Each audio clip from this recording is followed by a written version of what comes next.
আসসালামু আলাইকুম বন্ধুরা, রাস্তা দেখে মানে মাথা খারাপ হয়ে যাবে। ভয়ঙ্কর রাস্তা দেখেন। এটা রাস্তা তো নয়, জমির যে ক্ষেত আছে সেটাও মনে হয় ভালো আছে। তা আমি রাতের বেলা যাচ্ছি, মোটরসাইকেলের আলো জ্বালিয়ে, লাইট জ্বালিয়ে কিন্তু ভিডিওটি করতেছি। তো এই যে দেখেন বন্ধুরা, এটা রাস্তা তো নয়, যেন এটা একবারে মরণ ফাঁদ। তা গ্রামের মধ্যে এত খারাপ রাস্তা হয় আমার জানা ছিল না। তা এরপর আমি লোকেশন দিব যে এটা কোন জায়গা। তা আমি রাতের বেলা যাচ্ছি, হঠাৎ এরকম রাস্তায় পড়ে গেলাম। তা আমি আপনাদের মাঝে ভিডিওটি শেয়ার করতেছি।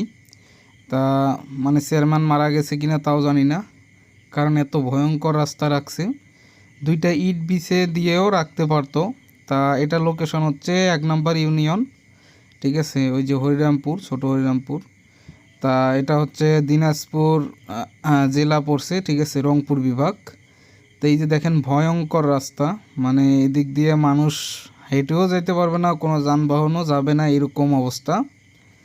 তা আপনাদের মাঝে শেয়ার করতেছি রাতের বেলা হলেও। তা ভিডিওটা আমি আমার মোটরসাইকেলের লাইট জ্বালে দিয়ে শেয়ার করতেছি। তা ভিডিওটি কন্টিনিউ করেন। তা দেখেন কি অবস্থা। আর হ্যাঁ বন্ধুরা, আমাদের ইউটিউব চ্যানেলটি সাবস্ক্রাইব করবেন, নিয়মিত এরকম ভিডিও পাবেন। আর নিত্য নতুন ভিডিও আমরা সবসময় আপলোড করে থাকি আমাদের এই ইউটিউব চ্যানেলে, এবং আপনাদের জন্য ভিডিও সংগ্রহ করি। তা সবাই ভালো থাকবেন। আর রাস্তাটা দেখেন কি পরিমাণ কাদা আর কি পরিমাণ নষ্ট হয়ে গেছে। তা সবাই ভালো থাকবেন। আসসালামু আলাইকুম।